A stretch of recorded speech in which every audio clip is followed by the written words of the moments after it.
Just confirm कीजिएगा।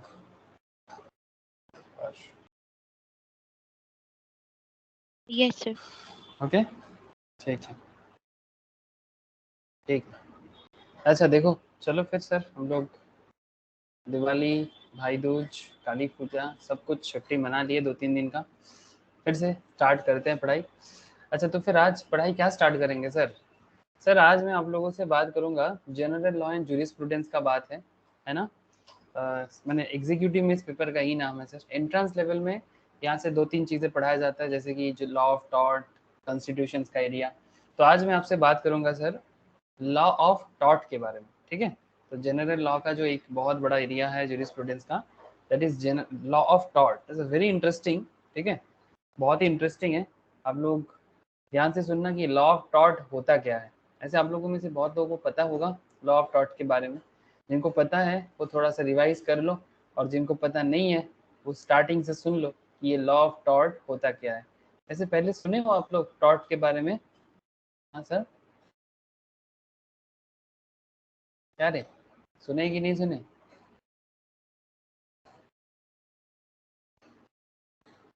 किसी ने नहीं सुना सर टॉर्ट क्या होता है? लॉ ऑफ टॉर्ट बोलो, हाँ ना, कुछ तो बोलो सर।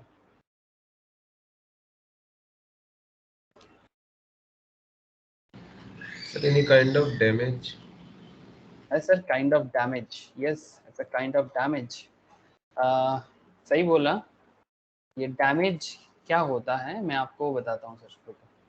तो ये बेसिकली लॉ में ना दो तरह का हम लोग एक बोलते हैं ना सर कि सिविल रॉन्ग होता है कि क्रिमिनल रॉन्ग होता है ना सर। एक बहुत इंटरेस्टिंग कॉन्सेप्ट है। एक होता है क्रिमिनल एक्टिविटी, है ना, कुछ लोग क्राइम करते हैं और क्राइम के कारण उनको सजा मिलता है। क्या सर ऐसा होता है कि नहीं होता? हेल्प कीजिएगा मुझे थोड़ा। क्राइम करने से सजा मिलता है, यस और no? Hello, yes sir. Yes ना। तो सर बहुत सारे गलतियां ऐसे भी होते हैं जो क्राइम नहीं है, ऐसा भी तो मानोगे ना? क्या हर गलती क्राइम है? हाँ सर। No sir. तो जो गलती क्राइम नहीं है, जो गलती समाज के लिए क्राइम नहीं है, क्या उस गलती का सजा नहीं होना चाहिए? को बात समझ में आ रहा है? हाँ विक्रम, सभी को पूछ रहा हूँ। अगर हर गलती क्राइम नहीं है तो जो गलती क्राइम नहीं है क्या उसके लिए सजा नहीं मिलना चाहिए? गलती तो गलती होता है ना। अगर आप कुछ भी रॉन्ग करते हो किसी के साथ, किसी समाज के साथ, किसी इंसान के साथ, हाँ मानता हूं कि सर वो क्राइम नहीं है, बट क्या वो गलत चीजों के लिए आपको पनिशमेंट होना चाहिए कि नहीं होना चाहिए? हेलो। हाँ सर। है ना, एग्जैक्टली विक्रम। तो ऐसे बहुत सारे गलतियां, बहुत सारे रॉन्ग हम लोग सोसाइटी में कर बैठते हैं। कौन? पब्लिक, आम इंसान, हम लोग जैसे, आप हमारे जैसे लोग, हर कोई करते हैं, मतलब गलती कर ही देते हैं। कुछ गलती हद से ज्यादा हो जाता है। एक तो क्रिमिनल लेवल का तो एक अलग ही लेवल है, मैं उस पर बात नहीं करूंगा, बस इतना आपको बताऊंगा कि गलती गलती होते हैं और हर गलती का रेमेडी होना चाहिए। अगर कोई किसी के साथ गलत करता है तो उसके बदले में रेमेडी होना बहुत जरूरी है ना। मतलब कोई ऐसे तो ऐसा चलेगा ना तो फिर हर कोई हर किसी के साथ गलती करेगा, गलत करेगा, और फिर बाद में बोलेगा कि भाई हो गया, हाँ भूल जा, ऐसा थोड़ी होता है। तो कुछ ऐसे चीजों के बारे में ये लॉ ऑफ टॉर्ट बात करता है, ठीक है, जो बेसिकली सिविल रॉन्ग है। कैसा wrong sir? Civil wrong. It's a very interesting. आपको ये हमारे डे टू डे लाइफ के साथ इतना जुड़ा हुआ है। आपको अभी मैं पढ़ाऊंगा ना एक एक पॉइंट, तो आपको देखना पूरा कनेक्शन बनेगा कि ये लॉ ऑफ टॉर्ट हमारे डे टू डे लाइफ के साथ बना हुआ है, ठीक है। तो ये क्रिमिनल एक्टिविटी नहीं है, obviously this is not a criminal wrong, ठीक है, इट्स अ सिविल रॉन्ग, ठीक है। हम लोग आम आदमी भारत के अंदर हम लोग बहुत सारी गलतियां करते हैं। किसी इंसान को कभी चोट पहुंचाते हैं, कभी कभी तो बिना चोट पहुंचा के भी चोट पहुंचा देते हैं। सर ये कैसा बात हुआ? ठीक है, मतलब किसी को हार्म नहीं करते, हार्म समझते हो ना, किसी को हार्म नहीं करते फिर भी चोट पहुंचते हैं, ऐसे कैसे?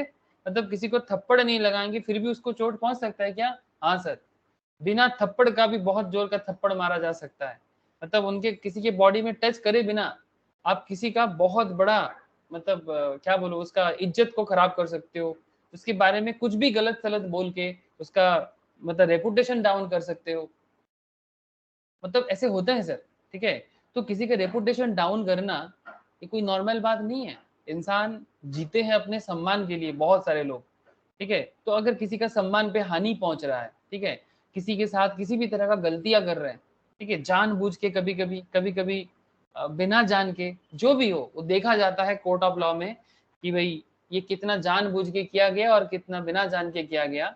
But point is that law of tort आपको हर चीज का रेमेडी के बारे में बताते हैं, और सबसे पहले तो गलतियां ढूंढते हैं, ठीक है, कि कौन से गलती को लॉ ऑफ टॉर्ट के अंदर लाया गया है, और उसके बाद उसका रेमेडी क्या है वो भी मैं आपको बात करूंगा मैक्सिम के अंदर। ये लॉ ऑफ टॉर्ट में एक मैक्सिम बोल के एक पॉइंट आता है सर, ठीक है। मैक्सिम मतलब हर प्रॉब्लम का सोल्यूशन है, हर रूल तोड़ने वाले का कुछ ना कुछ सजा जरूर होगा, दैट इज द पॉइंट, ठीक है। तो चलो देखते हैं ये लॉ ऑफ टॉर्ट।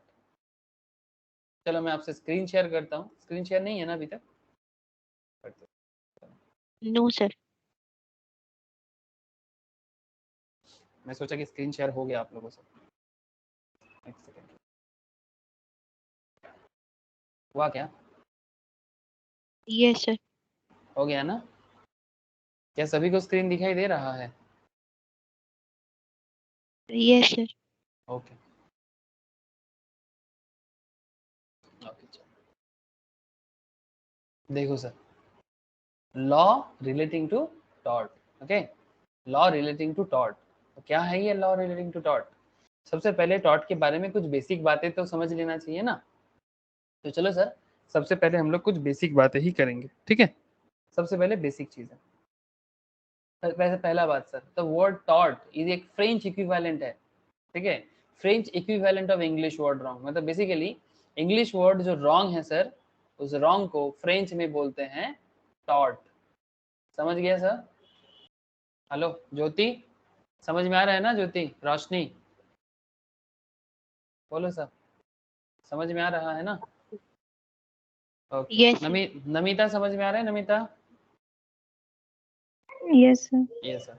तो वर्ड टॉट is a French equivalent of the English word wrong. मतलब हम लोग इंग्लिश में जिसको रॉन्ग बोलते हैं ना, भाई तुम्हारा रॉन्ग हो गया, तुमने गलती कर दिया, तुमको गलती नहीं करना चाहिए था, तो फ्रेंच वाले क्या बोलेगा? फ्रेंच वाले बोलेगा, अगर हम लोग यहाँ पर अगर इंडिया फ्रेंच कॉलोनी होता, ठीक है, ऐसे एक टाइम पे था कुछ कुछ एरिया में, तो उस टाइम पे इंग्लिश का लैंग्वेज उतना नहीं चलता, शायद हम लोग तब टॉट टॉट कहते कि भाई तुमने टॉट कर दिया, तुमने टॉट, मतलब हम लोग क्या बोलते हैं, इंग्लिश बहुत बोलते हैं ना, हिंदी बंगाली के साथ इंग्लिश बोलना पसंद करते हैं, ठीक है, ये हमारा स्टेटस बन गया है। तो अगर ये इंडिया फ्रेंच कॉलोनी पूरा हो जाता, अगर ब्रिटिश कॉलोनी ना होके, तो फिर शायद आज हम लोग क्या बोलते हैं, हाँ, कि भाई तुमने टॉट कर दिया, तुमने रॉन्ग कर दिया, नहीं क्या बोलते सर, तुमने तो टॉट कर दिया, ये तुम्हारा टॉट हो गया है, ऐसे बोल देते हैं हम लोग। तो जो भी हो, आज इंडिया टोटल में फ्रेंच कॉलोनी नहीं है ना, कहीं कहीं जगह में इंडिया का फ्रेंच कॉलोनी हुआ करता था। जैसे हमारे कोलकाता के पास में कहाँ था सर फ्रेंच कॉलोनी, जल्दी बोलो। कोलकाता के पास फ्रेंच कॉलोनी कहाँ था सर? कोई तो बताओ। Chandannagar. Chandan Nagar, very good sir, ठीक है। चंदन नगर में अगर अभी भी अगर आप लोग विजिट करोगे, ठीक है, वहां पर आपको फ्रेंच पार्लियामेंट वगैरह सब दिख जाएगा। मजाक नहीं कर रहे हैं, सीरियसली। जो भी हो, आपको बात समझ में आ रहा है ना? चंदन नगर या चंदेर नगर, क्या नाम है? एक्चुअल जगह का नाम है चंदेर नगर। चंदेर म्यूजियम, तो म्यूजियम बन गया अभी, बट एक टाइम पे वो एक्चुअली फ्रेंच का पार्लियामेंट हुआ करता था। दिस वन सर, देख लो, ठीक है, एक टाइम पे फ्रेंच पार्लियामेंट हुआ करता था चंदन नगर एरिया में, ब्रिटिश का कॉलोनी हुआ करता था, और इन लोगों का कैपिटल हुआ करता था इंडिया के अंदर। इंडिया का जो कैपिटल था that is Pondicherry, that is Pondicherry. Pondicherry headquarter था, और Chandannagar one of the main city था इन लोगों का, one of the main city. Kolkata से हार्डली 20-25 किलोमीटर दूर में है सर। कभी हो सके तो जाके विजिट कर सकते हो। फ्रेंच हिस्ट्री अगर जानने का मन है तो जरूर देख सकते हो, इंडियन कॉलोनियल एरा आपको बहुत अच्छे से समझ में आएगा। ठीक है सर, चलो हिस्ट्री में नहीं झांकेंगे, ठीक है। तो वर्ड टॉट क्या हो गया? Priyakshi, good morning Priyakshi. प्रियाक्षी आवाज आया? ओके, तो इंग्लिश रॉन्ग के जगह में आया है। तो वर्ड टॉट is derived from the Latin word टॉर्टम। तो कहाँ से आया ये वर्ड? वर्ड तो फ्रेंच वाला है, बट ये एक्चुअल वर्ड आया है सर लैटिन वर्ड से। सर ये एक्चुअली मेन खेल क्या है? एक्चुअली ये जो पूरा का पूरा इंग्लिश वर्ल्ड है ना सर, यूरोपियन वर्ल्ड, इस यूरोपियन वर्ल्ड का एक अपना खेल क्या है, इसका जो मॉडर्न जो जनरेशन बना है, लास्ट 1000 ईयर्स का जो इनका हिस्ट्री है, इसका हिस्ट्री अगर आप थोड़ा सा झांकोगे ना, अगर आपको हिस्ट्री में दिलचस्पी नहीं है, आपको, मैं ये नहीं बोलूंगा कि आप हिस्ट्री को बहुत दिलचस्पी लाओ, बट इतना मैं जरूर बोलूंगा नॉलेज गैदर करने के लिए आपको जानना चाहिए। ये लातिन वर्ड बार बार हर जगह में आता है, लॉ में तो हर पॉइंट में लातिन वर्ड करके दिमाग खराब कर देता है। तो मैं बस आपको इतना पूछना चाहता हूँ कि इतना लॉ में लैटिन वर्ड का कॉन्सेप्ट कहाँ से आ गया? सर ये लॉ में लैटिन का कॉन्सेप्ट इसलिए आ जाता है बिकॉज हम लोग क्या फॉलो करते हैं सर? इंग्लिश को, है ना सर? हम लोग किसको फॉलो करते हैं? जल्दी बोलो। इंग्लिश को ना। हमारा education system based on English, yes ना। और ये जो यूरोप है ना, इन यूरोप का जो मेन मतलब रिवॉल्यूशन स्टार्ट हुआ था, ठीक है, मतलब जो मॉडर्न जो नॉलेजेबल जो एरा, जो एक मतलब क्या बोलो, रेनेसांस बोलो, जो भी बोलो, मतलब मॉडर्न जो भी चीजें बना है वो एक्चुअली ये एरिया से बना है, इटली रोम का एरिया, ठीक है, इटली रोम ग्रीस, ठीक है, ये जो एरिया है, ये एरिया से मेनली इन लोगों का रेवोल्यूशन। इसी के लैंग्वेज, जैसे इंडिया में संस्कृत है ना, संस्कृत से सारा का सारा भाषा है, ठीक है। अगर आप इंडिया के अंदर देखोगे हर चीज का जो भी, चाहे कोई भी लैंग्वेज में आप बात कर लो, ठीक है, इवन आप तमिल में जाओगे तो वहां पर थोड़ा सा संस्कृत के साथ तमिल का थोड़ा सा लड़ाई चलता है, ठीक है। तमिल बोलते हैं कि मैं पुराना, संस्कृत बोलता है मैं पुराना, तो ये प्रूव हुआ है कि दोनों ही पुराना है, ठीक है। तो साउथ का लैंग्वेज थोड़ा तमिल से रिलेटेड है, जिसको हम लोग द्राविड़ की भी बोलते हैं, और बाकी नॉर्थ इंडियन लैंग्वेज जितना भी लैंग्वेजेस है, चाहे बंगाली ले लो, बिहारी ले लो, मैथिली ले लो, ठीक है, ब्रज भाषा ले लो, ठीक है, ईच एंड एवरीथिंग वो सब संस्कृत से जनरेट हुआ है। और कुछ चीजें आपको यहाँ पर देखने को मिलते हैं नॉर्थ ईस्टर्न स्टेट्स में, जो तिब्बतियन लैंग्वेज है, इंडो तिब्बतियन, मतलब नॉट एग्जैक्टली तिब्बतियन, जैसे कि मणिपुर, त्रिपुरा, त्रिपुरा में तो बंगाली चलता है, मणिपुर, मिजोरम, ये आपका अरुणाचल, यहाँ चलता है इंडो तिब्बतन लैंग्वेज, ठीक है। बाकी जितना भी लैंग्वेज है सभी आसामी से, उर्दू भाषा भी आपका संस्कृत से आया है, ठीक है। तो सारा का सारा संस्कृत उर्दू के साथ संस्कृत अरबी को मिक्स करके उर्दू बन गया, ठीक है। अब क्या हुआ खेल, सिमिलर पॉइंट में यहाँ का जो लैंग्वेज का कॉन्सेप्ट है, ये लैंग्वेज का मेन जो भूत है वो है इटली रोम का भाषा। इसीलिए आपको हर चीज में क्या पढ़ना पड़ता है? रोमन लैंग्वेज, मतलब एक्चुअली लैटिन एंड रोमन दोनों ही लैंग्वेज चलता था। एक्चुअली रोमन का जो लैंग्वेज था उनको लैटिन लैंग्वेज कहा जाता था, ठीक है, इसीलिए नाम हो गया लैटिन। लैटिन या रोमन, अब देखना, अब लैटिन भी बोलते हो रोमन भी बोलते हो, सेम चीज को। तो रोम का जो भाषा था उसको लैटिन बोला जाता था, और वही लैंग्वेज का इफेक्ट पूरा का पूरा यूरोप में है, ठीक है। समझ में आ रहा है सर? मतलब आपके मन में यस सर। सवाल, आप लोगों के मन में ये सवाल आना चाहिए कि बात बात में क्यों लैटिन वर्ड, हाँ, हर चीज में, मतलब not just in law, even बचपन में अगर आप लोग बायोलॉजी भी पढ़े होंगे तो वहां पर भी बात बात में आप लोग लैटिन नाम पढ़े होंगे। क्या रे, क्या बचपन में बायोलॉजी पढ़े हो कि नहीं पढ़े हो? Yes sir. है ना। तो वहां पर भी हर चीज में आपको बायोलॉजिकल नेम पढ़ना पड़ता था ना, इसका बायोलॉजिकल नेम बताओ, मतलब इसका लैटिन नेम बताओ, स्पेशली साइंटिफिक नेम बोला जाता था, है ना, साइंटिफिक नेम, वो भी लैटिन में होता था। एग्जैक्टली यही कॉन्सेप्ट है लैटिन के पीछे इंग्लिश के आने का, ठीक है। एक्चुअली इंग्लिश जो है उसका जड़ एक्चुअली लैटिन है, इसीलिए ये लोग भी लीगल लैंग्वेज में, साइंटिफिक लैंग्वेज में लैटिन वर्ड को अभी भी पकड़ के रखा है। जैसे हम लोग इंडियन लैंग्वेज कभी संस्कृत का जड़ को छोड़ सकते हैं क्या? अरे, इंडियन लैंग्वेजेस जितना भी है, क्या वो संस्कृत का जो जड़ है क्या उसको छोड़ सकता है? छोड़ पाओगे क्या? जो भी हम लोग भाषा यूज करते हैं, संस्कृत उसका रूट है, समझ रहे हो ना। जैसे मैंने थोड़ा रिसर्च करके निकाला, ओडिया लैंग्वेज जो है ना सर हमारे देश का, वो अभी भी संस्कृत के साथ सबसे ज्यादा जुड़ा हुआ, एक्सेप्ट हिंदी, हिंदी को छोड़ के, तो सबसे ज्यादा जुड़ा हुआ है। इसलिए बहुत ज्यादा, मतलब ओडिया लैंग्वेज में आपको अभी भी पुराना टान दिखेगा, मतलब जो ओल्ड सिविलाइजेशन कॉन्सेप्ट है वो अभी भी बहुत झलकता है। ओके सर, चलो लैंग्वेज की कहानी खत्म, टॉट में कंसंट्रेट करते हैं। क्या आप लोग ये सब हिस्ट्री जानने में अच्छा लगता है आप लोगों को, लैंग्वेज का हिस्ट्री? हाँ सर, ये हिस्ट्री नहीं है, रीजन है, रीजन, इसको बोलते हैं लॉजिक, कि क्यों बात बात में लैटिन लैटिन दिमाग खराब करते रहते हो। तो चलो ठीक है, समझ में आ गया लैंग्वेज कहाँ से आया, ठीक है।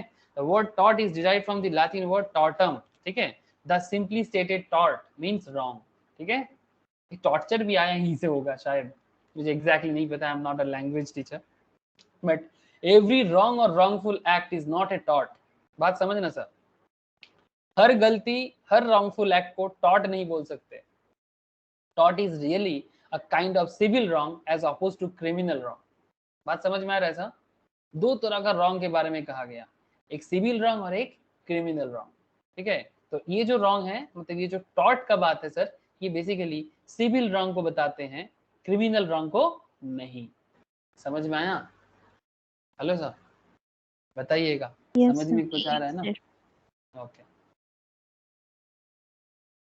ओके, चलो आगे देखते हैं, broadly speaking public wrongs are the violation of public law, public जो गलती करते हैं, ठीक है, पब्लिक जो रॉन्ग करते हैं वो एक्चुअली पब्लिक लॉ को वायलेट करना, पब्लिक लॉ को वायलेट करना, hence amount to be offences against the state, जैसे मानो कि अगर आप ट्रैफिक रूल तोड़ते हो, क्या ट्रैफिक रूल तोड़ना आपको चाहिए क्या, बिना कारण का, without any reason, proper reason बिना अगर आप रूल तोड़ते हो, जैसे ट्रेन में अगर कोई बिना कारण का चेन खींचते हैं, चेन पुलिंग, हाँ सर, ये सब क्या है, पब्लिक रूल तोड़ना है ना, विदाउट एनी प्रॉपर रीजन, अगर आप कुछ भी ऐसे करते हो जो पब्लिक लॉ को वायलेट करता है, ठीक है, hence to be offences against the state, तो उसको क्या बोला जाएगा, ये स्टेट के अगेंस्ट में ऑफेंस है, मतलब स्टेट ने आपके लिए कुछ नियम बना के रखा बट आप वो नियम का पालन नहीं करते, बात समझ में आ रहा है रे, हाँ ठीक है, while private wrongs are the breaches of private law, ठीक है, तो कुछ होते पब्लिक लॉ तोड़ना, कुछ होते प्राइवेट लॉ तोड़ना,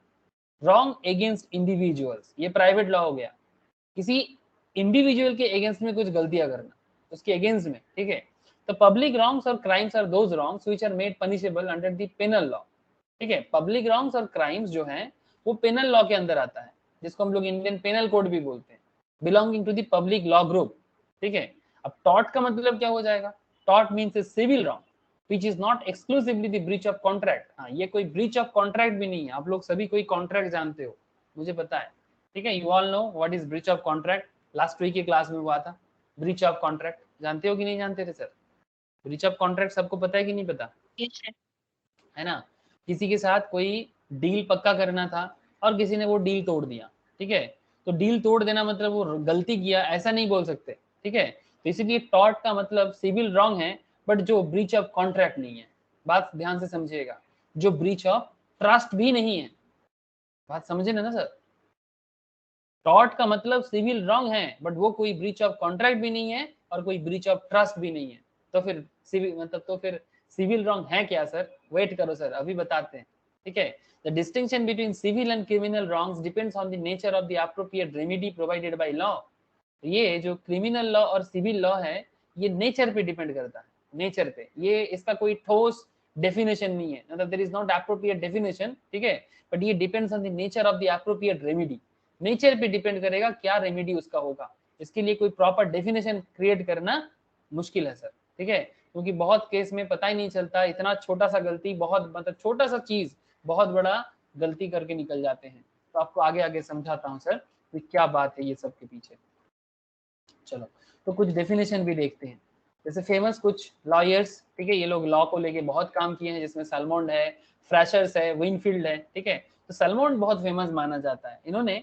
सिविल रॉन्ग को डिफाइन किया sir, Salmond defines it as a civil wrong for which the remedy is a common law action for unliquidated damages and which is not exclusively the breach of contract or the breach of trust or other merely equitable obligation, समझ रहे हैं ना sir, जो बात अभी बोल रहे थे कि एक्चुअली सैलमोन का ये बात बहुत मतलब लॉ ऑफ टॉर्ट में लिया गया कि civil wrong for which the remedy is common law action for unliquidated damages, मतलब कुछ ऐसे अनलिक्विडेटेड डैमेजेस प्रोवाइड किया जाएगा जिन्होंने भी कुछ गलती करेगा, बट इसको प्रॉपर लेवल में कॉन्ट्रैक्ट ब्रीच ऑफ कॉन्ट्रैक्ट या फिर ब्रीच ऑफ ट्रस्ट हम लोग नहीं बोल सकते, नॉट एक्सक्लूसिवली, इंक्लूसिव हो सकता है बट नॉट एक्सक्लूसिवली, फ्रैशर्स क्या बोलते हैं sir, describe it as infringement of a right in term of a private individual giving a right of compensation at the suit of the injured party, अगर आप किसी को कुछ भी इंजरी पहुंचाते हो तो बदले में आपको मतलब बेसिकली किसी को भी कुछ इंजरी पहुंचाओगे तो क्या होगा सर, किसी को चोट पहुंचाओगे तो बदले में उनको कुछ ना कुछ उसका डैमेज क्लेम तो देना पड़ेगा ना,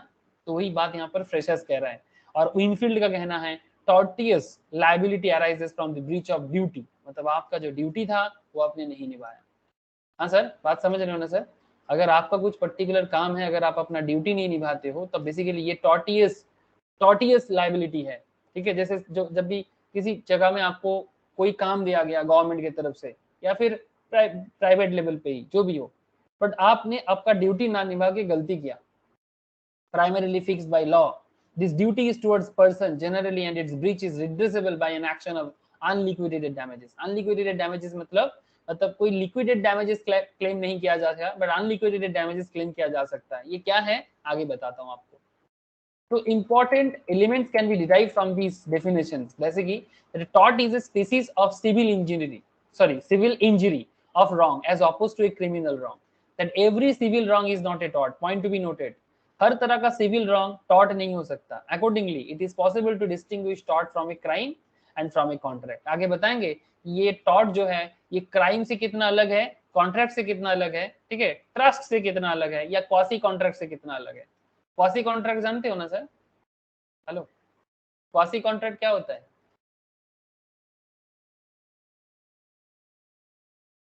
कौन बताएगा क्वासी कॉन्ट्रैक्ट? सर ट्राई तो करो। क्वासी कॉन्ट्रैक्ट कैसा होता है सर? क्वासी कॉन्ट्रैक्ट ज्योति, तथा, रोशनी, कोई तो बताओ सर। प्रज्ञा, नमिता, सर आप लोगों को मेरा साउंड तो आ रहा है ना?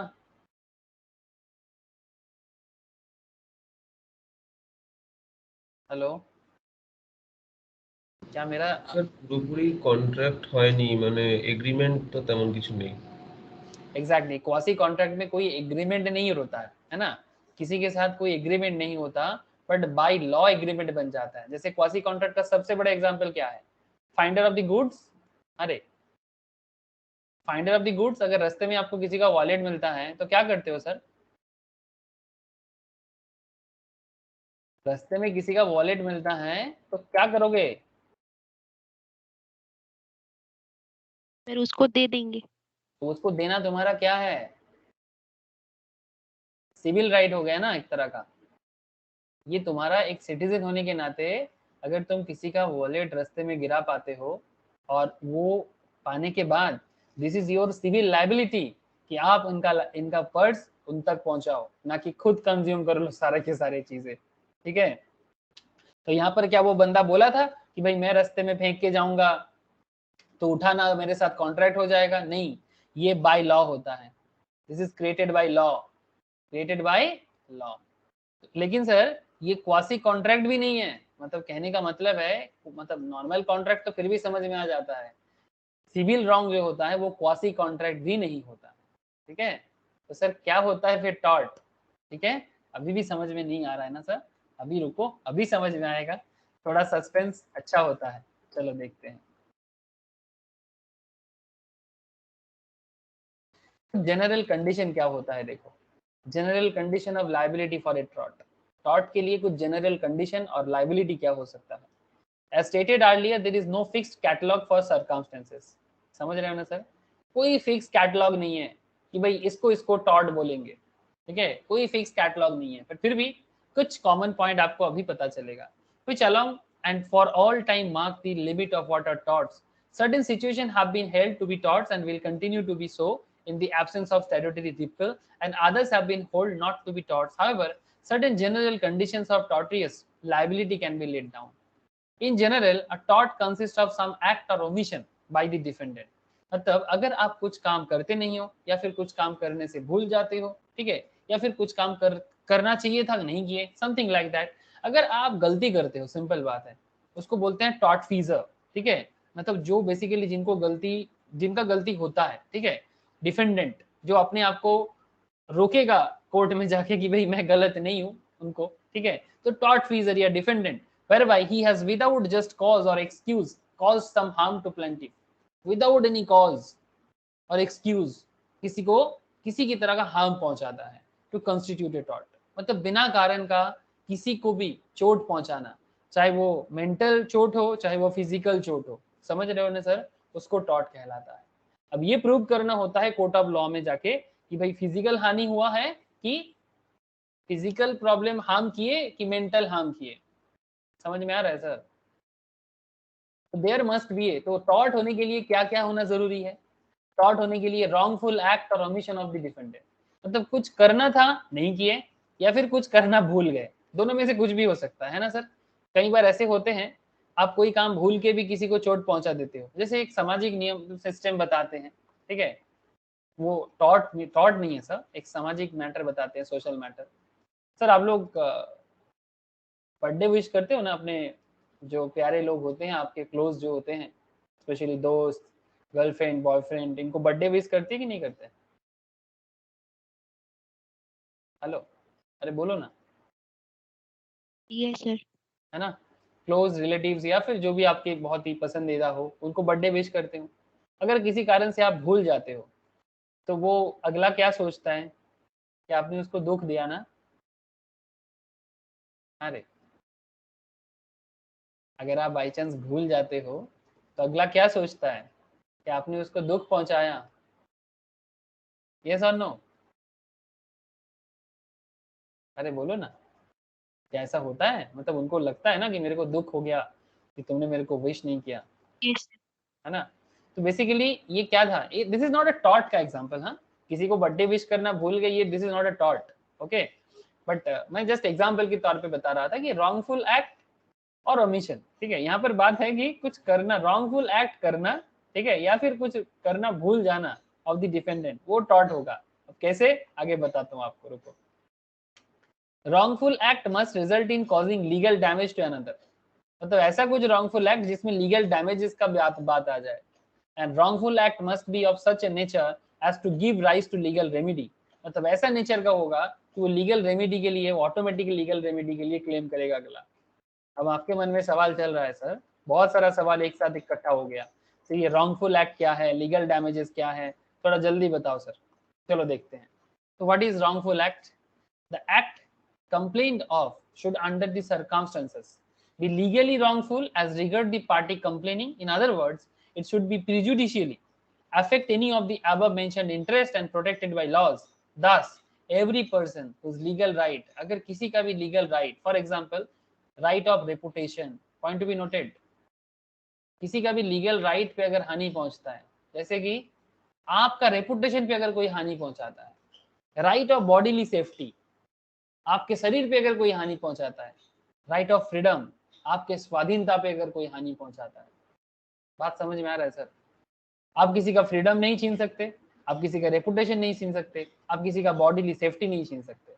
And right to property, yes, अगर कोई प्रॉपर्टी आपका है, तो वो प्रॉपर्टी का जो राइट आपके पास है, वो राइट भी आपसे कोई नहीं छीन सकता। Are violated without legal excuse, किसी भी लीगल एक्सक्यूज के बिना।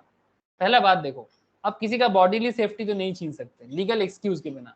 जैसे हम लोग जानते हैं ना, वो पुलिस कस्टडी में 3rd डिग्री देता है। अरे, पुलिस कस्टडी में कुछ कुछ ऑफिसर्स होते हैं ना, जो क्रिमिनल को 3rd डिग्री मार के इतना मारते हैं ताकि वो सच बताए, तो वो बॉडीली सेफ्टी है। बट ये लीगल एक्सक्यूज है ना उनके पास, कि भाई देश को खतरा है, तभी वैसा मार दंगा चलता है उनपे, ठीक है, क्योंकि उसमें 130 करोड़ की जान इंपॉर्टेंट है। जब कोई एक 130 करोड़ की जान लेने के लिए पागल होते हैं, तो उन इस तरह का लोगों को ऑब्वियसली 3rd डिग्री टॉर्चर वगैरह दिया जाता है। लेकिन normally without any legal excuse, without any legal excuse, आप किसी का रेपुटेशन को लेके मजाक नहीं, किसी की बॉडी की सेफ्टी को लेके मजाक नहीं, किसी के फ्रीडम को लेके मजाक नहीं, किसी के प्रॉपर्टी को लेके मजाक नहीं, ठीक है, and has a right of action against the person who violated them. अगर कोई भी किसी का रेपुटेशन तोड़ता है, बॉडी की सेफ्टी में किसी भी तरह का हानि पहुंचाता है, any kind of harm, freedom पे अगर कोई भी आंच आता है, तो वो इसको वायलेशन माना जाएगा। And whether loss result from such violation और नॉट, अब इसके कारण उनको कुछ लॉस हो या ना हो फर्क नहीं पड़ता, इसके कारण इसको कुछ मतलब अगर कोई भी काम जिसमें आपका रेपुटेशन में हानि पहुंच सकता है, बॉडीली सेफ्टी में, फ्रीडम पे, point is that whether loss result from such violation और नॉट, मतलब इस पर्टिकुलर काम पे चाहे उनको लॉस आए या ना आए, डजंट मैटर, बट उसको टॉर्ट जरूर कहलाएंगे। हेलो, बोलो सर, क्या पॉइंट समझ में आ रहे थे? रॉन्गफुल एक्ट क्या हो सकता है? I want to ask Yes, everybody, सभी को पूछ रहा हूँ। Yes. विक्रम, नमिता, ज्योति, समझ में आ रहा है ज्योति? तथा बोल। Yes, sir. Yes, sir. Okay sir. हाँ सर। लीगल डैमेजेस, अब सवाल आता है सर लीगल डैमेजेस के बारे में बार बार बात उठ रहा है कि लीगल डैमेजेस क्लेम करेगा तभी हम उसको टॉर्ट के अंडर में लेके आ सकते हैं, ठीक है। जैसे हम बोला ना, wrongful act must result in causing legal damage to another, है ना। मतलब अगर आप किसी के साथ कोई भी गलत करते हो बट बदले में वो आपके लीगल डैमेज क्लेम करता है, wrongful act must be such a nature as to give rise to a legal remedy, ठीक है। लीगल रेमेडी भी अराइज करेगा, मतलब देखो सर, एक के लिए रेमेडी है, दूसरे के लिए डैमेज है ना। जो गलती करेगा उसके ऊपर डैमेज किया जाएगा, और जिसके साथ गलती हुआ है उनको क्या मिलेगा सर? जिनके साथ गलत हुआ है उनको क्या मिलेगा? उनको रेमेडी Remedy. मिलेगा ना, उनको रेमेडी मिलेगा। सिंपल बात है, इंसाफ चाहिए, है ना। एक को चाहिए इंसाफ और एक को इंसाफ दिलाने के लिए दूसरे के ऊपर डैमेज क्लेम करना, ठीक है। सिंपल बात है। अब सवाल ये उठता है कि ये जो डैमेज क्लेम होगा, ये डैमेज क्लेम कैसे होगा, ठीक है, या फिर ये जो रेमेडी होगा ये कैसे होगा, ये सब सवाल है सर लॉ ऑफ टॉर्ट में। तो लीगल डैमेजेस के बारे में लॉ ऑफ टॉर्ट क्या कहता है?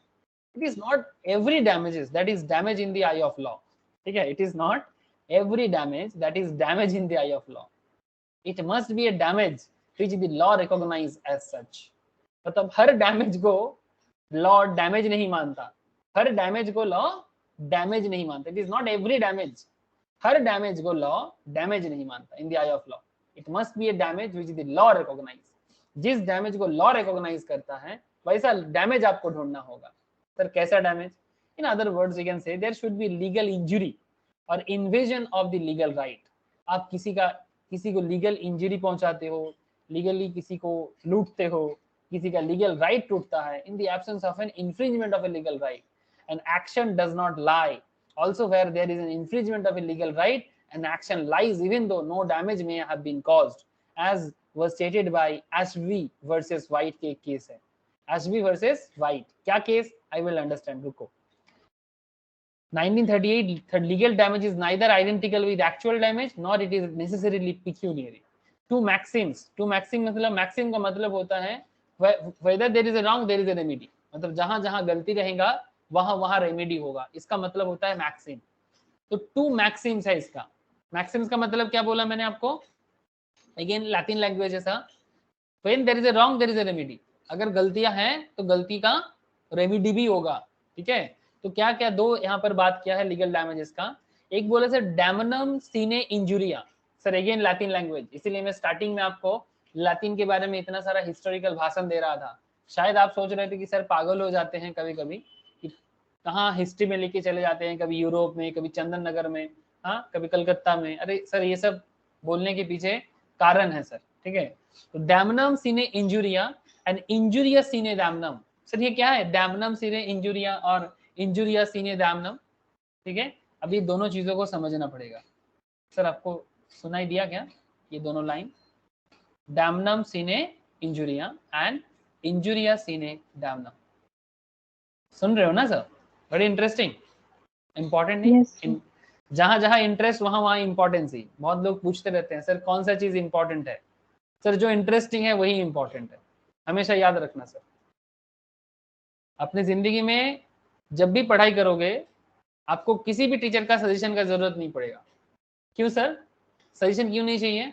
सर इसलिए सजेशन नहीं चाहिए because if you understand the importance of the subject और importance of the topic then you will easily get to know कि this particular point is important और नॉट, ठीक है।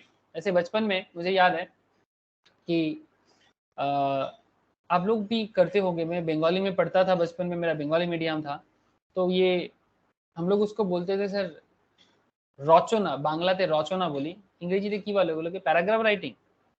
अरे क्या बोलते हैं? पैराग्राफ राइटिंग बोलते हैं ना। मतलब किसी भी अनकॉमन पॉइंट पे आपको कुछ भी लिखने के लिए पूछ लेगा, बट वो पॉइंट अभी Yes, कभी sir. Paragraph. पैराग्राफ राइटिंग, मतलब वो पॉइंट अभी कभी स्कूल में पढ़ के नहीं जाते, मतलब वो that is out of syllabus. Out of syllabus मतलब स्कूल में उसके बारे में कभी भी आपको कुछ भी नहीं पढ़ाया जाता है, बट एग्जाम में एक ऐसा क्वेश्चन आपको जरूर पूछेगा। जैसे मैं बंगाली में इंग्लिश में पूछता था, मुझे आज पता है इंग्लिश में पैराग्राफ राइटिंग और बंगाली में हम लोग बोलते हैं रचना लिखो, ठीक है। तो डिफरेंट काइंड ऑफ रचना आता था सर, रचना मतलब वही पैराग्राफ राइटिंग। तो करंट अफेयर्स के ऊपर पैराग्राफ राइटिंग आता था, ठीक है। तो एग्जाम से पहले टीचर्स लोग ना थोड़ा हम लोगों को बस इतना बता देते थे भाई इस बार ये टॉपिक के ऊपर पैराग्राफ राइटिंग पूछने वाले हैं, चाहे वो इंग्लिश हो चाहे वो बंगाली हो। तो जैसे रिसेंट जो भी बड़ा घटना घटा है उसके ऊपर, ठीक है, ऐसा। जैसे अभी कोविड सबसे बड़ा घटना है, उसके बारे में पैराग्राफ राइटिंग आ सकता है, रिपोर्ट राइटिंग आ सकता है, ठीक है। तो मतलब मेरा कहने का मतलब बड़ा सिंपल है कि जो कुछ भी इंटरेस्टिंग है वो हर चीज इंपॉर्टेंट हो जाता है, ठीक है। तो पढ़ते पढ़ते जब भी कोई टॉपिक पढ़ो, जैसे अभी हम लोग लॉ ऑफ टॉर्ट पढ़ रहे हैं, आपको पढ़ते पढ़ते समझ में आ जाएगा कि कौन सा पॉइंट यहाँ पर इंटरेस्टिंग है, और वही पॉइंट आपके एग्जाम के क्वेश्चन भी बनने का चांसेस सबसे ज्यादा होता है, ठीक है। इसलिए अपना पढ़ाई का प्रैक्टिस बढ़ाओ, आपको देखना ऑटोमेटिक समझ में आ जाएगा कि क्या इंपॉर्टेंट होगा और क्या इंपॉर्टेंट नहीं होगा। तो चलो देखते हैं, डैमनम सीने इंजुरिया एंड इंजुरिया सीने डैमनम। ओके सर, इसके मन में चल रहा है कि पागल हो गए लॉ, ये सब कहाँ कहाँ से लैंग्वेज, एक तो बंगाली ठीक से नहीं सीख पाए, हिंदी ठीक से नहीं बोल पाते अभी भी, इंग्लिश तो चलो थोड़ा बहुत जिसको ठीक ठाक बचपन से ट्रेनिंग मिल गया उसके लिए ठीक है, जिनका नहीं मिला उनको और प्रॉब्लम। और अभी तो क्या क्या लैंग्वेज पढ़ना पड़ रहा है, अभी तो फ्रेंच आ गया, लैटिन आ गया, सर और क्या सीखना पड़ेगा पता नहीं सर। फिलहाल तो डैमनम सीने इंजुरिया। ओके, तो चलो देखते हैं ये डैमनम सीने इंजुरिया क्या है। Sir damnum means harm, damnum का मतलब क्या होता है लैटिन में, हार्म होता है सर, हार्म, किसी को चोट पहुंचाना, लॉस पहुंचाना और डैमेज करना इन रिस्पेक्ट ऑफ मनी, पैसे वाइज हानि। किस तरह का हानि सर, किस तरह का हार्म पहुंचाना, मनी वाइज, कंफर्ट वाइज, किसी का आराम छीन लेना, ठीक है, किसी का हेल्थ पे कुछ भी पहुंच प्रॉब्लम करना, ठीक है, etcetera. Injuria means infringement of a right conferred by law on the plaintiff. इसमें मैक्सिम बता रहा है, मैक्सिम मतलब बोला ना कि when there is a wrong there is a remedy.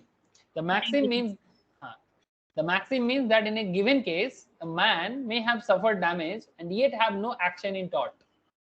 मतलब ये समझ रहे हो सर, ध्यान से सुनना, a man may have suffered damage मतलब कोई इंसान उसके ऊपर कुछ भी डैमेज हुआ है उसको, ठीक है, बट उनको टॉर्ट के अंदर मतलब टॉर्ट में उनको कोई एक्शन नहीं होगा, because the damage is not an interest protected by the law of tort, therefore causing damage. However, substantial to another person is not actionable in law unless there is also a violation of a legal right of the plaintiff। Common example, चलो देखते हैं, where the damage result from an act done in the exercise of legal right, thus if, जैसे कि बड़ा interesting example, बड़ा interesting example, suppose I own A shop and you open A shop in the neighbourhood. मेरा एक दुकान है और आपने मेरे दुकान के सामने एक दुकान लगा दिया सेम काम का, सेम टाइप ऑफ प्रोडक्ट का, ठीक है। मेरे मिठाई का दुकान था, आपने भी मेरे दुकान के सामने मिठाई का शॉप लगा दिया। मेरा राखी का शॉप था, आप भी मेरे दुकान के सामने राखी का शॉप लगा दिया। मेरा कपड़ा का शॉप था, आप भी मेरे दुकान के सामने कपड़ा का शॉप लगा दिया। सर एक क्लोथ शॉप के सामने अगर दूसरा क्लोथ शॉप आ जाए तो क्या प्रॉफिट नहीं कम हो जाएगा जो पहले था? अरे यस एक सर। दुकान था उसकी जगह में अगर दूसरा दुकान आ जाता है तो क्या पहले से जो बिजनेस कर रहा था क्या उसका प्रॉफिट कम नहीं हो जाएगा? आराम से होगा ना, सिंपल सी बात है। सर कोई बोलेगा नहीं पॉपुलेशन बढ़ रहा है, मार्केट बढ़ रहा है तो प्रॉफिट अल्टीमेटली उसका भी बढ़ जाएगा, तो that's a different issue. But from the very beginning जो पुराना दुकानदार है, जो ओल्ड शॉप जिनका है, ओल्ड शॉप का तो प्रॉब्लम है ना सर। तो अब सवाल ये उठता है कि सर ओल्ड शॉप के पास जिन्होंने न्यू शॉप ओपन किया, क्या इन्होंने कुछ गलती कर दिया क्या?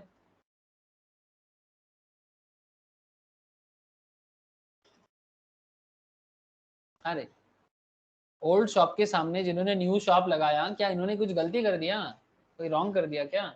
लेकिन सर इनको मॉनेटरी डैमेज हुआ है, ओल्ड शॉप ओनर को मनी का डैमेज हुआ है, आराम का डैमेज हुआ है। पहले ज्यादा पैसा मिलता था, अभी कम पैसा मिल रहा है, प्रॉफिट डिस्ट्रीब्यूट हो गया, मनी का इनकम कम हो गया, इट्स अ डैमेज। हाँ सर, ये डैमेज है कि नहीं है? अरे बोलो ना, क्या ये डैमेज यस है? तो क्या इसको टॉर्ट बोलेंगे?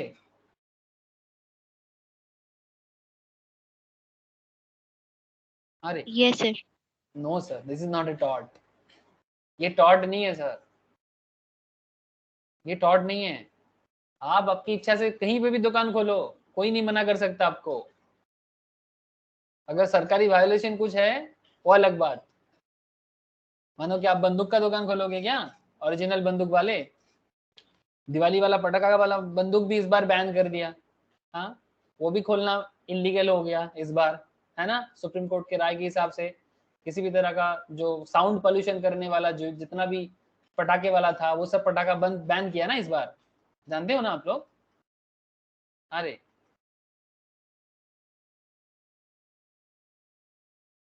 अरे मैं सही बोल रहा हूँ ना। Yes sir. तो एग्जैक्टली अगर सरकार ने कुछ मना कर दिया फिर भी आप ओपन कर रहे हो तो वो गलत है। बट किसी के दुकान के सामने दुकान खोलोगे, उसका उसका प्रॉफिट कम हो जाएगा, उसका मॉनेटरी डैमेज होगा, ये कोई डैमेज नहीं है। इसको डैमेज, ये डैमेज है बट लॉ के आंख से ये डैमेज नहीं है। Suffered damage, man may have suffered damage but yet have no action in tort. वो डैमेज होगा बट इसमें टॉर्ट में इसका कोई एक्शन नहीं है। समझ में आ रहा है ना sir. If I own the shop and you open a shop in the neighborhood as a result of which I lose some customers and my profits fall off, I cannot sue you for the loss। मैं आपको loss के कारण सू नहीं कर सकता, ये नहीं हो सकता सर। समझ में आ रहा है सर। बिकॉज ये जो दुकान ओपन करने वाला बात है ये तो आपका भी लीगल राइट है। अरे ये तो आपका भी लीगल राइट है कि भाई आप अपनी मर्जी से कहीं पर भी दुकान खोल सकते हो। ये केस हुआ था ग्लुस्टर ग्रामर स्कूल का केस था 1410 का, YV हिल 11 है, ये नंबर है केस का। ठीक है, तो इसको बोलते हैं डैमनम सीने इंजुरिया। ठीक है, मतलब इंजरी तो होता है बट उसके बदले टॉर्ट में कोई एक्शन नहीं होता। ठीक है, ये है एक तरह का लीगल डैमेजेस का concept. And there is another concept injuria सीने डैमनम। ध्यान से सुनना बात, ठीक है। इंजुरिया सीने डैमनम it means injury without damage. Damage नहीं करते फिर भी इंजरी होता है। Where there is no damage, actual में कोई डैमेज नहीं होता, ये it is an injury. Actual में डैमेज नहीं होता फिर भी इंजरी। और रॉन्ग इन टॉर्ट, इसको रॉन्ग इन टॉर्ट बोलेंगे। That is where there is an infringement of a legal right not resulting in harm but plaintiff can still Sue in tort. Harm नहीं हुआ है फिर भी प्लेंटिफ केस कर सकता है लॉ इन टॉर्ट में। सर बात कुछ समझ में आ रहा है कि नहीं आ रहा है? बात को फिर से सुनो, अभी एग्जांपल देता हूं आपको। डैमेज कुछ नहीं होता है पर इंजरी होता है। सर ऐसा हो सकता है क्या बिना डैमेज का इंजरी? कभी सुने हो आप लोग? अरे बिना डैमेज की इंजरी, कोई डैमेज नहीं हुआ, कुछ भी नहीं दिख रहा है, एक खून तक नहीं बहा, एक प्रॉफिट मतलब मॉनेटरी लॉस तक नहीं हुआ, बिना डैमेज की इंजरी। सुने हो कभी आप लोग ऐसे? सर थोड़ा चिंता में पड़ गया क्या? देखो सर देखो, some rights or interests are so important that their violation is an actionable tort without proof of damage। आपको डैमेज का प्रूफ तक नहीं देना है। Thus, when there is an invasion of an absolute private right of an individual, there is an injuria, मतलब private right छीन रहे हो यहाँ पर आप, and the plaintiff's action will succeed even if there is no damnum or damages। Actually damnum का मतलब होता है damage। An absolute right is one, the violation of which is actionable per se, that is without the proof of any damage। Injuria sine domino covers such cases and action lies when the right is violated even though no damage has occurred। Right violate हुआ है, damage नहीं हुआ है। thus the act of trespassing upon another's land। Sir किसी के दूसरे के जगह में आप ट्रेसपास कर सकते हो, मतलब किसी का जगह छीन सकते हो क्या? दूसरे के जगह में अपना कुछ बना सकते हो? अरे नो क्या सर। मेरा एक प्रॉपर्टी है, क्या मेरे प्रॉपर्टी के मेरे प्रॉपर्टी के पास आके क्या आप पास नहीं मतलब मेरे प्रॉपर्टी में आप कुछ बना सकते हो क्या? अरे नहीं बना सकते ना। अगर मेरे प्रॉपर्टी में आप कुछ भी करते हो क्या उसमें मेरे को कुछ हार्म होता है क्या? कोई डैमेज होता है क्या मेरा? मतलब पहले कुछ मतलब कुछ भी प्रूफ है, डैमेज का प्रूफ है क्या? मतलब कहीं पर भी कुछ खरोच आता है क्या? अरे अगर कुछ करोगे तो खरोच कुछ नहीं आएगा, ना तो काटेगा ना तो कुछ होगा ना तो खून बहेगा, बट फिर भी बहुत बड़ा हार्म है सर। एक एग्जाम्पल के तौर पे बात करते हैं। एक इंटरनेशनल इशू है, नाम सुना क्या आप लोग? चाइना पाकिस्तान इकोनॉमिक कॉरिडोर, नाम सुने कि नहीं सुने? नाम सुना आप लोग? चाइना पाकिस्तान इकोनॉमिक कॉरिडोर, नाम सुना किसी ने? बताइएगा। सर बात इंडिया का चल रहा था, चाइना पाकिस्तान कहाँ से आ गया? सर ये एक बहुत ही फेमस मतलब फेमस तो लोगों के लिए, बट इंडिया के लिए अच्छा बात नहीं है। ये क्या हुआ, ये देखो सर, ये एक्चुअली भारत का जो पीओके है ना सर, पाक ऑक्युपाइड कश्मीर, देख पा रहे हो आप लोग क्या? ये रहा इंडिया, ठीक है। ये एक्चुअली ये जो कश्मीर का एरिया है ना सर, ये तो पाकिस्तान है, ग्रीन एरिया, ठीक है। यहाँ पर प्रॉब्लम नहीं है, प्रॉब्लम इज हियर सर, देख पा रहे हो क्या? Hello, yes sir. ये जो एरिया है ये भारत का है ना, देखो पीओके पाक ऑक्युपाइड कश्मीर का जो एरिया है, ठीक है, वो एक्चुअली ग्रीन एरिया पाकिस्तान का है। अगर ग्रीन एरिया से रास्ता बनता किसी को कुछ नहीं कहना था, बट यहाँ पर जो रास्ता चाइना बना रहा है ना, बहुत बड़ा प्रोजेक्ट है, बहुत बड़ा, ठीक है। 653 किलोमीटर का मकराम कोस्टल हाईवे, 653 किलोमीटर का रेंज बन रहा है यहाँ से यहाँ तक का, ठीक है। जाके मिलता है सर गदर पोर्ट में। गदर एक बलूचिस्तान में बनने वाला एक पोर्ट है जो चाइना बना रहा है पाकिस्तान में, और उस चाइना का तिब्बत एरिया से लेके इंडिया का पीओके वाला एरिया लेके बना रहा है। अब ये पीओके एक्चुअली इंडिया का है, बट पाकिस्तान इसको बेसिकली कंट्रोल करके रखा है, ठीक है। इसीलिए नाम है पाक ऑक्युपाइड कश्मीर, ऑक्युपाई करके रखा है जबरदस्ती। अब मारदंगा करेंगे तो इंटरनेशनल लोग चिल्लाते हैं, इसलिए हम लोग युद्ध बंद करके रखे, बिकॉज मारदंगा लगेगा इधर बट पूरा इंडिया पागल हो जाएगा। एक तो कारगिल वॉर में हम लोग लास्ट किए थे, उसके बाद फिर से अगर ये लोग सुनता नहीं है ना तो फिर से वॉर हो जाएगा। अब चाइना, पाकिस्तान बचने के लिए चाइना का हेल्प लेता है। अब चाइना अपना बिजनेस को बढ़ाने के लिए पाकिस्तान को अपना क्या बना के रखा है? पाकिस्तान को अपना मुर्गा बना के रखा है। जब मन करता है काटता है, जब मन करता है जो इच्छा करता है। अब ठीक है, तुम रास्ता बनाना है बनाओ, बट सर इंडिया को बीच में क्यों? बट एक्चुअली उसके पास कोई उपाय नहीं है, एक्चुअली उसके पास कोई उपाय नहीं है। अगर उसको इंटरनेशनल मार्केट को लेना है ना, अब बात समझना सर, इट्स अ वेरी मतलब इंटरेस्टिंग इंटरनेशनल केस है एक। अगर चाइना को, दिखाई दे रहा है आप लोगों को मैप दिखाई दे रहा है? जल्दी देखो, ये भी एक तरह का लॉ ऑफ टॉर्ट है, बट ये इंटरनेशनल इशू में और बड़ा टॉर्ट है। चाइना अगर अपना प्रोडक्ट पाकिस्तान में बेचना चाहेगा और पाकिस्तान में इधर आके अगर वो अरबियन नेशंस में या फिर अफ्रीकन नेशंस में अपना प्रोडक्ट को सेल करना चाहेगा, तो उसको पीओके लेना पड़ेगा, because this part is India का। ये जो एरिया है ना सर, ये इंडिया है, लेकिन मुश्किल क्या है, this whole area is India का, ये पूरा एरिया इंडिया का है।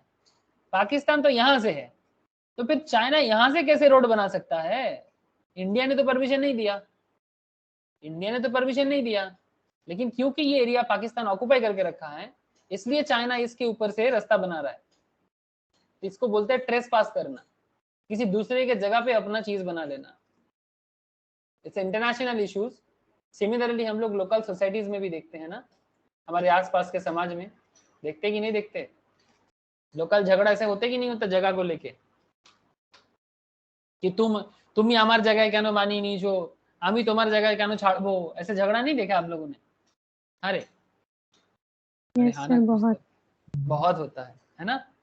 তুমি আমার জায়গাটা কেন নিয়েছো, আমি তোমাকে কেন ছাড়বো, ऐसा तो वेरी मतलब इनफेमसली बड़ा फेमस बात है ये सब।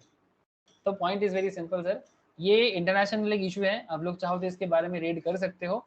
जस्ट राइट, गूगल में जाओ और जस्ट लिखो चाइना पाकिस्तान इकोनॉमिक कॉरिडोर, और ये बड़ा कंट्रोवर्शियल है। और सबसे इंटरेस्टिंग फैक्ट ये है इंडिया की तरफ से, कि ये जो 62 ट्रिलियन डॉलर का प्रोजेक्ट है ये भी रुका हुआ है, ठीक है। बिकॉज ये प्रोजेक्ट बहुत मुश्किल हो जाएगा, चाइना के लिए बहुत बड़ा मुश्किल है ये, ठीक है। लेकिन ये प्रोजेक्ट बन जाएगा तो चाइना के लिए और पाकिस्तान के लिए भी बहुत ही अच्छा होगा। बट सर आप किसी दूसरे के जगह में विदाउट एनी परमिशन नहीं कर सकते, नहीं कर सकते। और इंडिया के लिए थ्रेट है सर, ये बहुत बड़ा थ्रेट है। सो ये सब चीजें समझना पड़ेगा। तो क्या ये जो चाइना ने जो हमारे ऊपर से रास्ता बनाया, क्या इसमें भारत को कुछ डैमेज हुआ सर? भारत का कुछ नॉर्मल डैमेज हुआ क्या? कुछ हार्म हुआ किसी को, कुछ खरोच आया, चोट पहुंचा, ऐसा कुछ भी हुआ क्या? ये जो रास्ता हमारे ऊपर से बना रहा है, क्या इसमें भारत को कुछ चोट पहुंचा है क्या? ऐसे ऐसे तो कोई चोट नहीं है, रास्ता ही बना रहा है, ट्रेस पास कर रहा है basically.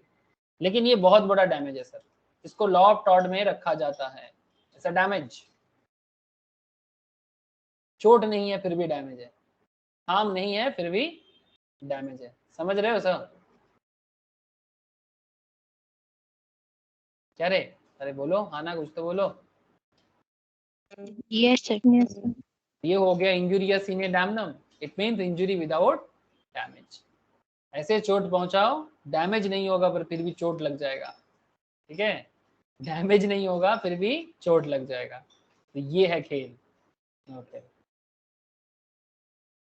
Legal remedy, third condition of the liability of a tort is a legal remedy. Remedy tort का एक बहुत बड़ा केस है कि जहां जहां रॉन्गनेस रहेगा वहां वहां रेमेडी होगा। This means that to constitute a tort the wrongful act must come under the law and the main remedy for a tort is an action for unliquidated damages, although some other remedies जैसे कि injunction लगा देना, मतलब रोक कर देना, रोक टोक लगा देना। इंजंक्शन का मतलब होता है रोक टोक लगा देना। May be obtain in addition to damages or specific restitution may be claimed in action for the detention of a chattel.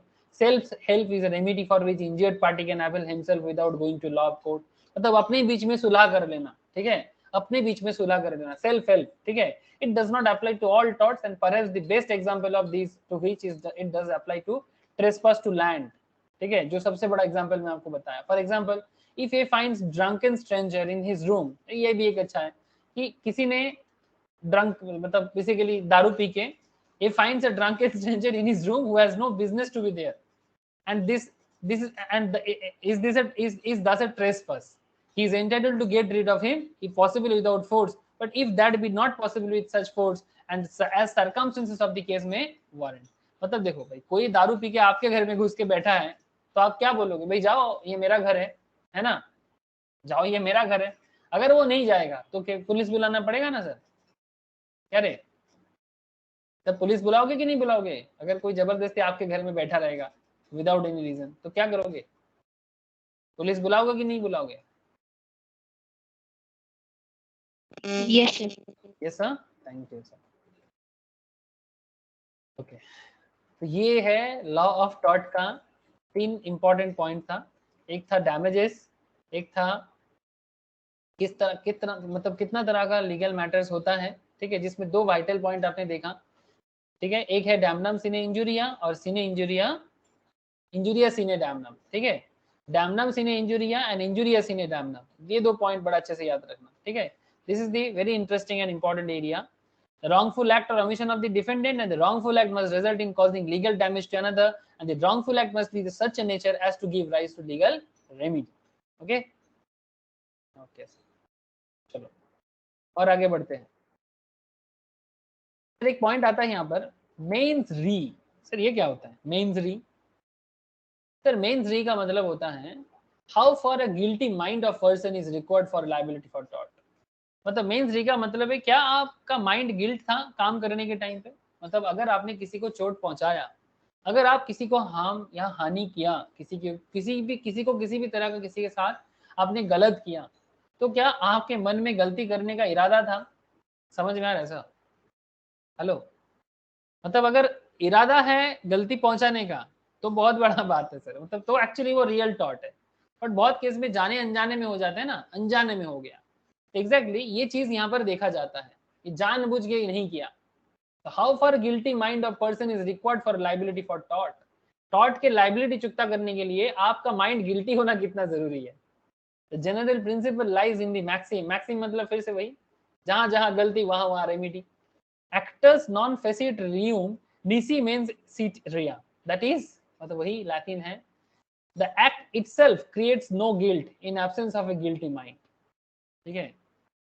अगर आप गिल्टी माइंड नहीं हो तो एक्ट बताते कि आप गलत नहीं हो, लेकिन इसका मतलब ये नहीं, it does not mean that for the law of tort the act must be done with an evil motive मतलब इसका मतलब ये भी नहीं कि आप हमेशा एविल मोटिव में ही काम करो, but simply means that mind must conquer in the act. The act must be done either with wrongful intention or negligence. However, the case of absolute or strict liability are exception to this principle. So there is a difference between tort and crime. Tort और crime में फर्क होता है. Tort क्या है? Infringement of private or civil right of individuals. ठीक है, private या सिविल राइट छीन लेना या किसी का हक मारना, किसी को धोखा देना, काइंड ऑफ दैट. और ऑब्जेक्टिव क्या है इसका, इस पर्टिकुलर लॉ का? To recompensate the plaintiff for the loss suffered by him. अगर उसने कुछ भी लॉस हुआ है उसको, तो उसको उसका लॉस वापस कर दिया जाए. But what is crime?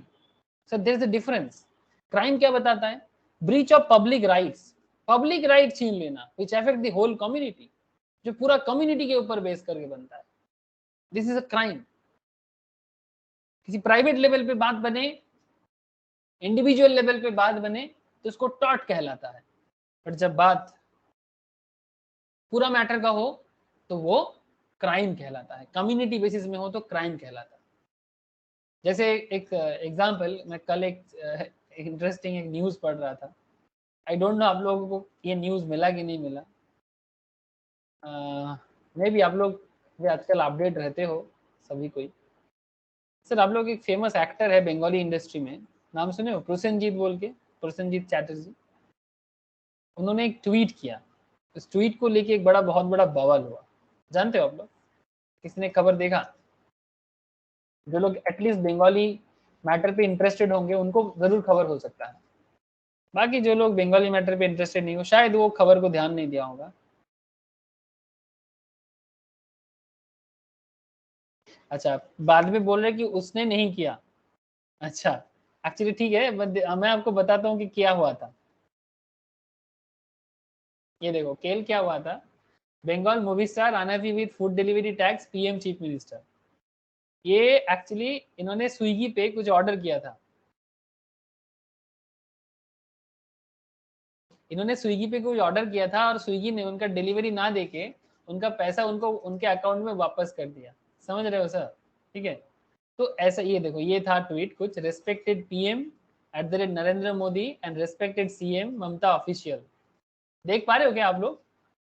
Hello, अरे देख पा रहे कि नहीं देख पा रहे? ठीक है. तो बोल रहा है sir, respected Prime Minister Narendra Modi and respected Chief Minister Mamata Banerjee, festive greetings, hope you are keeping well. I want to draw your attention to an issue I have recently faced.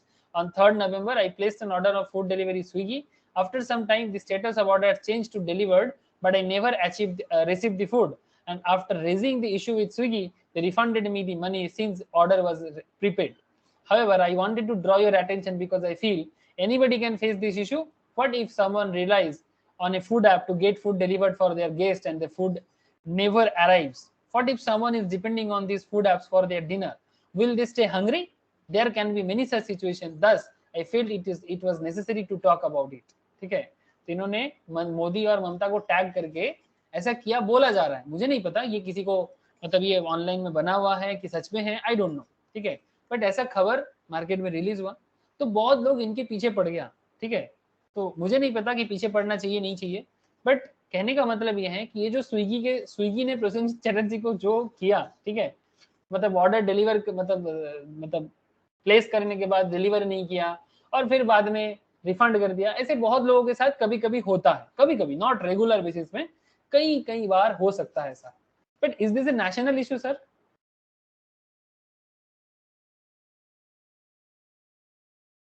No sir. ये कोई national issue है क्या? No, ये कोई national issue नहीं है.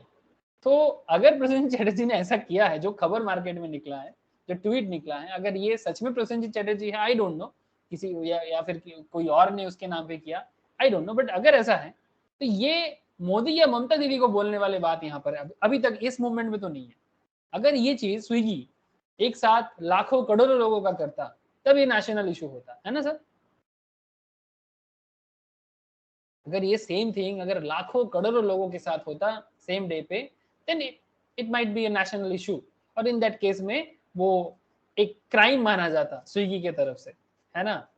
But in simple ये tort बोला जा सकता है, बट टॉर्ट भी नहीं बोल पाएंगे इस केस में, क्योंकि ऑर्डर डिलीवर नहीं हुआ तो फिर उन्होंने तो रिफंड भी कर दिया, हाँ थोड़ा बहुत माफी जरूर मांगेगा। अब ये देखो क्या मतलब वो लोग क्या करता है, कि या बोलेगा नहीं मेरे को हंगरी रख के तुमने गलती किया, तो टॉर्ट का केस कर सकता है टॉर्ट का केस प्रसेनजीत चैटर्जी कर सकता है। अब देखो वो केस कितना वहां पर टिक पाता है, रीजन दिखाना पड़ेगा तब स्विगी को, प्रसेनजीत चैटर्जी को। तो ये it's issue, but point is that sir crime और टॉर्ट में फर्क होता है सर। बात कुछ समझ में आ रहा है आप लोगों को? Hello,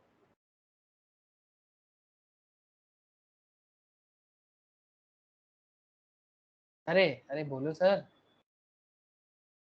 Yes, sir. Breach, difference between tort and breach of contract. Sir tort और ब्रीच ऑफ कॉन्ट्रैक्ट में फर्क देखो। टॉर्ट क्या होता है? Breach of duty which is fixed by law. Law आपको कुछ ड्यूटी दिया था, आपने नहीं किया, ठीक है। Damages are generally unliquidated and are determined by the court. ये कोर्ट डिटरमाइन करता है, ये कोई लिक्विडेट डैमेजेस नहीं होता है, मतलब कोई पैसा वगैरह ऐसा नहीं होता है। बट ब्रीच ऑफ कॉन्ट्रैक्ट क्या होता है? It's fixed by contracting parties. ये हम लोग लास्ट वीक ही पढ़ रहे थे लॉ के क्लास में। And damages are fixed according to the, मतलब कॉन्ट्रैक्ट एक्ट के क्लास में, and damages are fixed according to the contract. तो दोनों में फर्क है, कॉन्ट्रैक्ट और टॉर्ट में, है ना? आगे आना फर्क। तो टॉर्ट और कॉन्ट्रैक्ट एक नहीं है। तो सर अब सवाल ये उठता है सर कि कितना तरह का टॉर्टियस लाइबिलिटी क्रिएट होता है, kinds of tortious liability. Sir kinds of tortious liability में आपके सामने स्ट्रिक्ट और एब्सोल्यूट लाइबिलिटी होता है, विकरियस लाइबिलिटी होता है, and vicarious liability of the state होता है। तो ये क्या? Vicarious liability of the state, strict और एब्सोल्यूट लाइबिलिटी, चलो देखते हैं थोड़ा सा।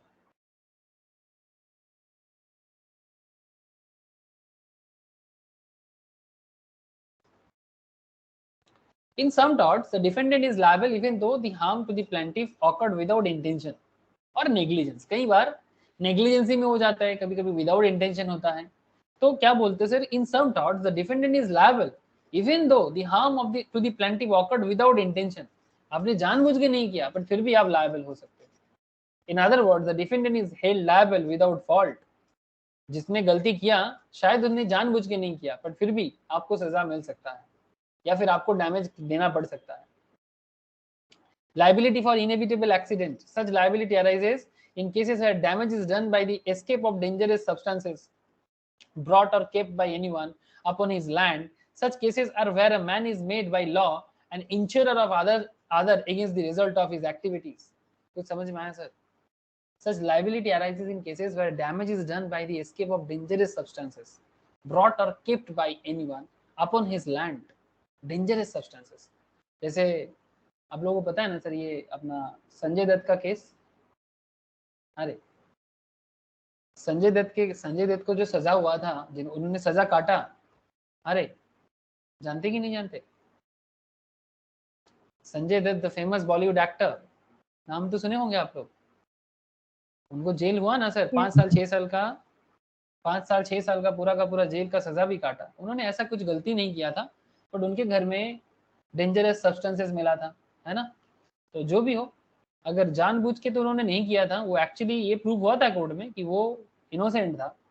बट फिर भी आपके इनोसेंस में भी अगर आपके इनोसेंट सिचुएशंस में भी, आपके नेग्लिजेंस में भी अगर कोई ऐसे हथियार वगैरह आपके घर में मिल जाता है, कोई डेंजरस सब्सटेंसेस मिलता है, मे बी आप किसी चीज को हराना चाहते हो, किसी चीज को साइड करने के लिए आपको करना पड़ा, बट ये आपको डैमेज क्लेम देना पड़ सकता है।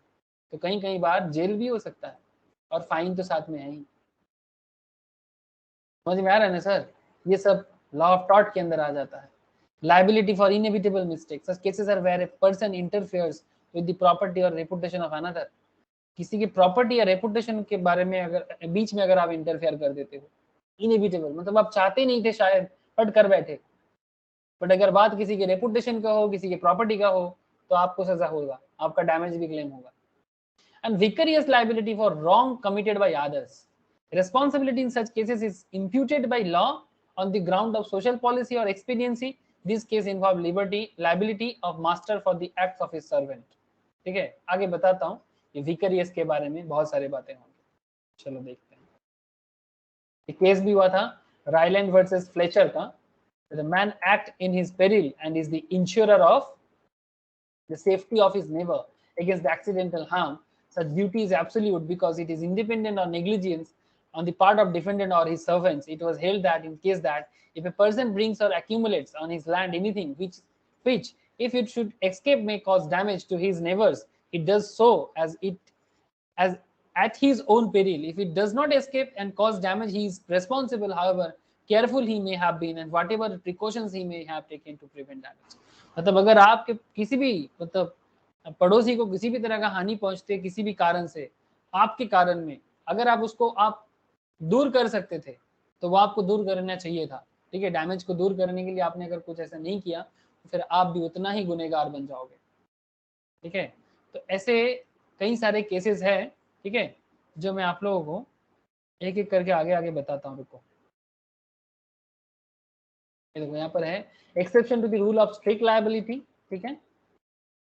And there is an act of third party, statutory authority, act of God, escape due to plant. Act of God के ऊपर तो एक पूरा मूवी बना हुआ है। अरे एक्ट ऑफ गॉड के ऊपर एक मूवी है ना सर, परेश रावल का मूवी, क्या नाम है मूवी का? परेश रावल का मूवी का नाम बता ना, एक्ट ऑफ गॉड के ऊपर ही है। किसी को नहीं पता? मुझे भी याद नहीं आ रहा नाम। Oh my God, oh my God, तो यही ऐसा ही कुछ केस था ना एक्ट ऑफ गॉड के ऊपर। है सर, ऐसा ही था। देयर इज अ पूरा लिस्ट है, एक काम करता हूँ, ये पूरा लायबिलिटी का केस मैं नेक्स्ट क्लास में आप लोगों के साथ डिस्कस करता हूँ, ठीक है। और कुछ अगर बीच में मैं एक्स्ट्रा क्लास दूंगा तो शायद मैं एक्स्ट्रा क्लास देके भी आपको बता दूंगा, ठीक है। बाकी ओवरऑल जो टॉर्ट का कॉन्सेप्ट है ये तो मैं आज आप लोगों को बता दिया, ठीक है। तो एक बार आप लोग खुद एक काम करना सर, पूरा लॉ ऑफ टॉर्ट को एक बार गो थ्रू करना, ठीक है। ऐसे में विकरियस के बारे में और कुछ केसेस हैं जो मैं एक बार नेक्स्ट क्लास में चर्चा जरूर करूंगा, बट फिर भी आप लोगों को मैं एक बार जरूर बताऊंगा कि must go through once law of tort, okay. एक बार आप लोग जरूर गो थ्रू करें खुद से, ठीक है। उसके बाद नेक्स्ट क्लास में बाकी चर्चा भी करूंगा, ठीक है। बोलो सर, समझ में आ रहा है ना? Yes sir. ओके, जिन लोगों का सामने एंट्रेंस का एग्जाम है उनको मैं एक्स्ट्रा क्लास प्रोवाइड कर देता हूँ, आप लोग वहां से एक बार देख लो, कोई डाउट हो तो मुझे पूछो, ठीक है। एक बार टॉर्ट को खुद से रिवाइज करो, मैं क्लासेस भी प्रोवाइड करता हूँ, ठीक है, उसमें भी आप कर लो तो उसमें आपको पूरा लॉ ऑफ टॉर्ट क्लियर हो जाएगा, ठीक है। ओके सर, ठीक है, फिर आज इतना ही है। Okay Roshni, okay Jyoti, tata, thank bye sir. Thank you sir, bye sir.